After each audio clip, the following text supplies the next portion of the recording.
اللہ پاک نے ارشاد فرمایا ہمارے رسول اس کلام پر ایمان لائے جو ان کے رب کی طرف سے نازل ہوا، اور مومن بھی ایمان لائے اللہ پر، اس کے فرشتوں پر، اس کی کتابوں اور اس کے رسولوں پر۔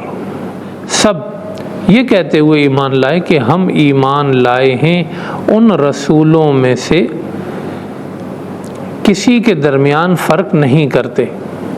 انہوں نے کہا کہ ہم نے سنا اور ہم نے اطاعت کی، اے ہمارے رب ہم تیری بخشش کے طالب ہیں اور ہمیں تیری ہی طرف لوٹنا ہے۔ سامعین محترم، سورہ بقرہ کی آیت نمبر 285 کا ترجمہ آپ کے سامنے کیا گیا۔ سورہ بقرہ میں 286 آیات ہیں اور یہ سیکنڈ لاسٹ آیت ہے، اور یہ جو آخری 2 آیتیں ہیں یہ سورہ بقرہ کی بڑی اہم اور بڑی افضل ترین آیات ہیں، اور ان کی افضلیت کو خود آپ صلی اللہ علیہ وسلم نے بیان فرمایا۔ آپ صلی اللہ علیہ وسلم نے ارشاد فرمایا کہ جو رات سوتے ہوئے ان 2 آیتوں کو پڑھ لے یہ اس کے لیے کافی ہیں۔ تو عشاء کے بعد ان 2 آیتوں کو پڑھ لینا ہر مومن کے لیے بڑا سود مند اور بڑا فائدہ مند ہے۔ آپ صلی اللہ علیہ وسلم نے ارشاد فرمایا کہ یہ میرے رب نے مجھے عرش کے نیچے جو خزانے ہیں نا، ان خزانوں میں سے میرے رب نے یہ مجھے عطا فرمائی۔ تو ان 2 آیتوں کو اللہ کے خاص خزانوں میں سے آپ صلی اللہ علیہ وسلم پر اتارا گیا، بلکہ ایک روایت میں تو یہاں تک ہے کہ مخلوق کی پیدائش سے 2000 سال پہلے اللہ نے ان 2 آیتوں کو لکھ دیا تھا۔ تو یہ بڑی اہم ترین آیات ہیں قرآن کریم کی اور سورہ بقرہ کی۔ حضرت علی مرتضیٰ رضی اللہ تعالیٰ عنہ کہا کرتے تھے وہ بندہ تو مجھے بیوقوف ہی لگتا ہے جو رات کو یہ 2 آیتیں نہیں پڑھتا۔ جب رب کے خاص خزانوں میں سے ہے اور آپ صلی اللہ علیہ وسلم نے بھی فرما دیا کہ اس کے لیے رات کے وقت یہ پڑھنا کافی ہے، تو پھر بھی بندہ نہ پڑھے۔ تو آپ اس کو نوٹ کر لیں، اگر آپ اس کو سن رہے ہیں میری بات کو، کہ سورہ بقرہ کی آخری 2 آیتیں یاد بھی کریں اور ان کو رات کو روز عشاء کے بعد ضرور پڑھا کریں، سونے سے پہلے پڑھ لیں تو اور بہتر ہے۔ تو یہ 2 آیتیں جو ہے وہ پڑھنے کی چیز ہیں۔ اور سورہ بقرہ میں بڑی معرکۃ الآراء آیات گزری بھی ہیں، اس سے پہلے آیت الکرسی بھی گزری ہے، اور اس سے پہلے جو ہے وہ آیت البر بھی گزری ہے، لیس البر ان تولوا وجوہکم، نشانیوں پر جو آیت ان فی خلق السماوات والارض واختلاف اللیل والنہار، جس میں ساری ہی نشانیاں اللہ نے جمع کر دی ہیں، یہ بڑی بڑی آیات ہیں۔ ان میں یہ 2 آخری جو آیتیں ہیں، خاص کر آخری آیت کے اندر جو اللہ نے دعائیں سکھائیں، آگے ہم اس پہ بات کریں گے، یہ بڑی اہم ترین جو ہے نا وہ آیات ہیں۔ اب اگر اس کی تفسیر ہم دیکھیں تو فرمایا کہ آمن الرسول، رسول ایمان لے آئے، بما انزل الیہ، جو ان کی طرف نازل کیا گیا، رسول اس پر ایمان لے آئے۔ حضور کہتے تھے کہ وانا اول المسلمین، میں پہلا مسلمان ہوں، میں ایمان لانے والا ہوں اپنے رب کے دین پر، اور جو مجھ پر نازل کیا گیا ہے اس پر میں ایمان لانے والا ہوں۔ یہاں یہ ذہن میں چیز پیدا ہو سکتی ہے کہ ہم نبی کے تو ہم معجزے دیکھتے ہیں تو ایمان لاتے ہیں، تو خود نبی پر جب پہلی دفعہ وحی کی گئی تو انہیں کیسے پتہ چلا کہ یہ واقعی فرشتہ ہے یا واقعی جو ہے یہ رب کی طرف سے آیا ہے؟ کیونکہ پہلا تجربہ ہوتا ہے، تو وہ کیسے اس بات کو سمجھ لیتے ہیں؟ تو یہ ذہن میں رہیں کہ اللہ نے نبیوں کی فطرت ہی ایسی بنائی ہوتی ہے۔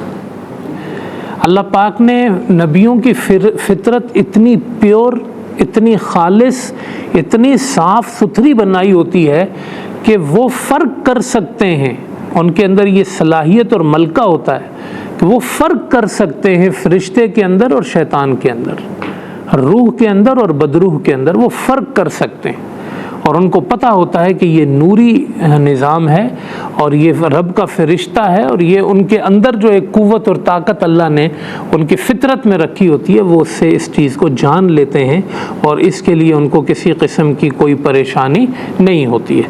تو اس لیے رسول بھی اللہ پاک نے کہا کہ ایمان لے آئے بما انزل الیہ، جو ان پر نازل کیا گیا۔ لیکن ہمارے لیے یہاں اعزاز کی بات کیا ہے کہ اللہ پاک نے کہا رسول بھی ایمان لے آئے اور مومن بھی ایمان لے آئے۔ تو مومن تو ہم ہوئے اور رسول تو رسول ہیں. کتنی بڑی بات ہے کہ اللہ پاک نے ایک ہی ٹکڑے میں ایمان والوں کو اور رسول اکرم کو جمع فرما دیا. یہ ہمارے لیے اعزاز کی بات ہے کہ حضور اس صف میں ہیں کہ جو ایمان لانے والے ہیں، اور ہم بھی اسی صف میں ہیں، حضور کے ساتھ کھڑے ہیں. تو ایمان والوں کے ایمان کو اور رسول اللہ کے ایمان کو اللہ تعالیٰ نے ایک ہی ٹکڑے میں بیان کر دیا ہے. اللہ ہمارے ایمان کو قبول فرما لے، اللہ ہمارے ایمان کو قبول فرما لے اور رسول کے نقش قدم پر ہمیں ایمان نصیب فرما دے. کل آمن باللہ و ملائکتہ و کتبہ و رسلہ، یہ سب کے سب ایمان لائے ہیں اللہ پر، اس کے ملائکہ پر، اس کی کتابوں پر اور اس کے رسولوں پر.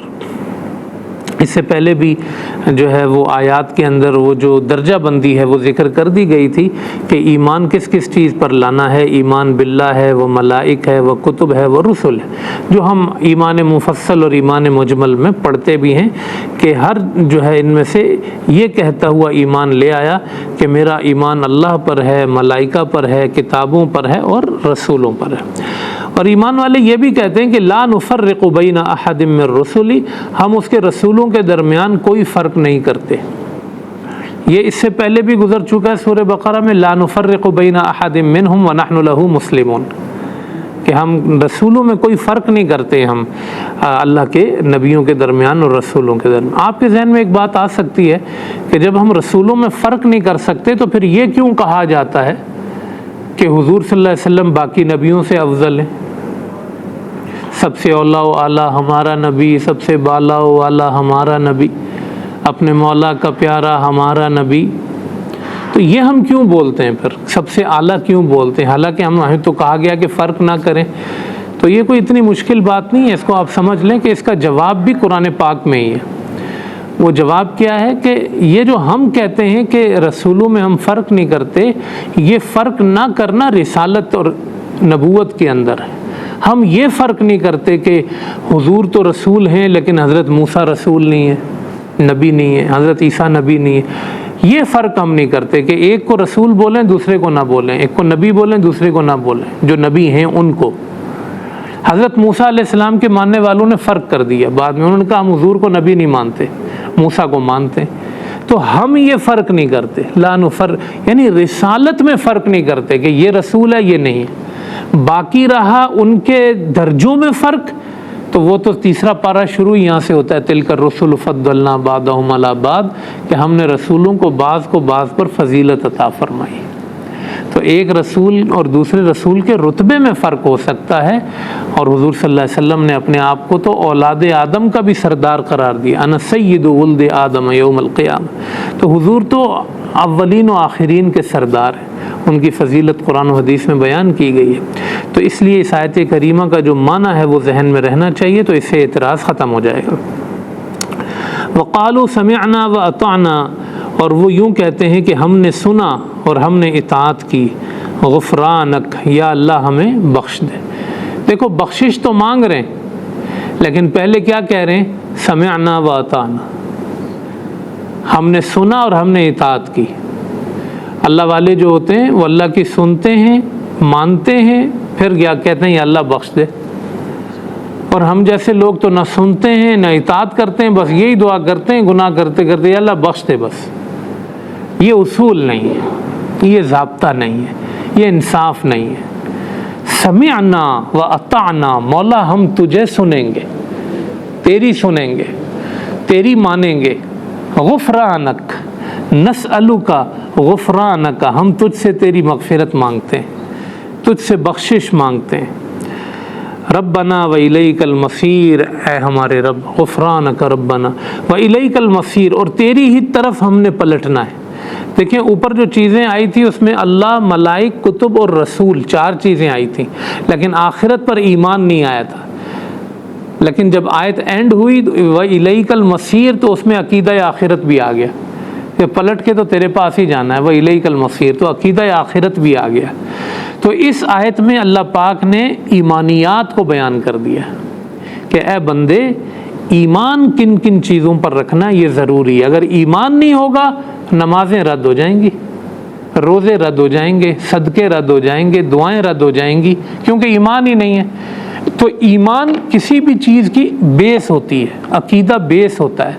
آپ کو وہ عقیدہ مضبوط ہے، پختہ ہے، پھر اس کے بعد اس کی عمارت پہ آپ جو عمل لگائیں گے وہ بنتے چلی جائے گی عمارت. لیکن اگر یہ ایمانیات نہیں ہوں گے، یہ رسول نے بھی ایمان لایا اور سب نے ایمان لایا، تو سب کا ایمان لانا ضروری ہے. اس آیت میں جو ہے اس ایمان کو اللہ پاک نے جو ہے وہ بیان کر دیا ہے. 285 میں اس آیت کی تفسیر جو ہے وہ الحمدللہ مکمل ہوئی.